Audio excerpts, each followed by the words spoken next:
Pour commencer la découverte des lieux touristiques originaux en Touraine, la vallée de la Goupillière sur la commune d'Azel-Rideau, une vallée troglodytique habitée depuis le XIIIe siècle.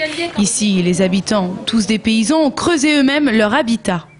Derrière tous ces beaux châteaux qu'on visite, il y avait un peuple derrière, et tous ces paysans, c'est eux qui travaillaient pour les seigneurs, c'est eux qui allaient creuser, sortir la pierre pour construire de beaux châteaux.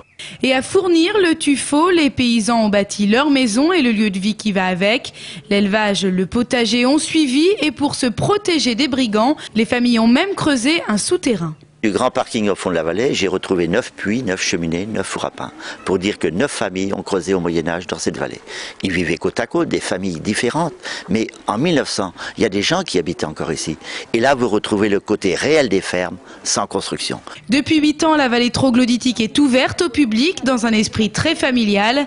La famille Chardon est propriétaire du site depuis 1962. Et il y a 25 ans, Louis-Marie a découvert un souterrain, aujourd'hui reconnu par la Société archéologique de Touraine, un déclic touristique. Expliquez la méthode d'extraction du tuffeau, comment il travaillait cette pierre. Il avait été comblé par les familles il y a un siècle qui vivaient encore ici. Il l'avait comblé volontairement pour plus être utilisé. Et lorsqu'un arbre s'est couché il y a plus de 15 ans, c'est un noyer, une racine avait produit un trou au sol, j'ai agrandi ce trou. Je me suis dit, qu'est-ce que c'est? J'ai pu dégager. Et c'est là que j'ai fait appel aux historiens. La Société archéologique de Touraine s'y intéressait. Il est reconnu dans les livres comme le dernier, le 53e. L'année dernière, 20 000 personnes sont venues visiter la vallée des Goupillières. Un retour aux sources pour chaque visiteur.